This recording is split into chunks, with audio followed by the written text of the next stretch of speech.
आपने जानना चाहा कि शिवरात्रि पर शिव जी की यात्रा निकलती है, शिव बारात निकलती है, तो उसका भाव क्या है। देखिए, दो चीज़ें ध्यान रखने की है। एक तो शिवरात्रि वाले दिन जो है भगवान शिव ने अपनी पहचान, सर्वव्यापी सत्ता ने अपनी पहचान अपने प्रतीक के रूप में, ज्योतिर्लिंग के रूप में अपना प्राकट्य करके कराई कि मैं हूँ, जिसका मतलब ये था कि वे सब चीज़ों में विराजमान हैं। इसलिए जो भगवान शिव के लिए पाठ किया जाता है वो भी बड़ा अद्भुत है, जिसमें ये कहा जाता है यवाश्चमे गोधूमाश्चमे, यहाँ जो है तिलाश्चमे मुद्गाश्चमे, इस तरह के शब्द बोले जाते हैं कि मैं कहाँ कहाँ हूँ, कि जिस चीज़ को भी तू देख रहा है, तिल में देख, जौ में देख, चावल में देख, गेहूं में देख, जिस चीज़ को तू खा रहा है वो मूंग, मतलब जो तुम भोजन कर रहे हो उसके भोजन में जो तत्व मिलाए जा रहे हैं उनमें भी मैं हूँ।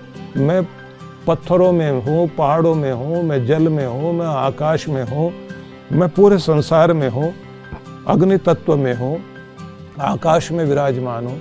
अलग अलग रूपों में भगवान अपना प्रतीक दिखाते हैं कि सब जगह मैं हूँ। तो ये प्रतीक जो है वो ज्योतिर्लिंग है। लेकिन शिव का एक रूप शंकर रूप भी है, उनका प्राकट्य आदि योगी वाला रूप। आदि योगी वाला जो रूप है उसमें वो एक वैरागी के रूप में है, एक साधना करता हुआ एक वैरागी कैलाश पर विराजमान है। शिवरात्रि वाले दिन भगवान शिव ने पार्वती माता जो उनको पति के रूप में, वर के रूप में वर्ण करने के लिए तपस्या कर रही थी, तो उस तपस्या के परिणाम रूप में उन्होंने पार्वती को स्वीकार किया और उनका विवाह हुआ। तो पार्वती को जो विवाह करने के बाद वो सदगृहस्थ हुए, मतलब उससे पहला रूप जो है भगवान शिव का सदा शिव रूप है। सदा शिव रूप जो है फिर एक गृहस्थ रूप में वो आए और एक शिव परिवार दिखाई देता है, जहाँ पर अलग अलग स्वभाव के लोग, मतलब सर्प भी है, वहाँ पर मोर भी है, वहाँ पर बैल भी है, वहाँ पर शेर भी है, सब विपरीत स्वभाव वाले हैं, फिर भी चैन से एक जगह बैठे हैं। तो प्रेम मंदिर कैसा हो सकता है हमारा घर, इसका प्रतीक भगवान शिव का परिवार है। लेकिन उस दिन विवाह हुआ तो शक्ति और शिव का एक जगह मिलन होना, तो उसे क्या कहा जाता है, सृष्टि का तालमेल बनना और सृष्टि का संचालन और सृष्टि की उत्पत्ति। तो अब आप देखेंगे कि हर चीज में शिव और शक्ति दोनों विराजमान हैं। किसी एक अनाज को आप लीजिए किसी एक अनाज को आप लीजिए, जैसे चना है, तो चने को आप भिगो दीजिए और उसके जो है छिलके को उतार दीजिए, तो दो दल उसके दिखाई देंगे, जिसको दाल भी बोलते हैं आप लोग, उड़द हो, मूंग हो, कोई भी हो।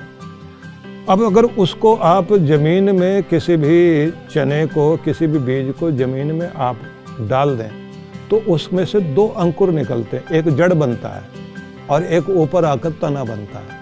तो जो जड़ बनता है वो शक्ति है, वो पार्वती शक्ति है, और जो ऊपर उठ करके आता है वो शिव है। तो हर चीज में ये दोनों शक्तियां विराजमान है। तो उस दिन शिवरात्रि वाले दिन शिव और पार्वती का विवाह हुआ और एक गृहस्थ रूप में भगवान इस संसार में अपनी लीला करते हैं। और शिवरात्रि वाले दिन कहा जाता है कि आप रात्रि में जरूर पूजन करना, क्योंकि माना जाता है पुराणों के अनुसार कि भगवान शिव और पार्वती उस दिन पूरे जगत का भ्रमण करते हैं पूरी रात्रि में। आराधना करने वाले को जिस जिस भी कामना को लेकर के प्रार्थना करता है उसकी कामना जरूर पूर्ति होती है। और दूसरे रूप में शिव और शक्ति, जो हमारे अंदर में ही शक्ति विराजमान है, और इस संसार में हम अपने कर्मों के कारण बंधे हुए दुख भोग रहे हैं, उन बंधनों को काटने के लिए भी हमें जो है 3 चीज़ें करनी चाहिए।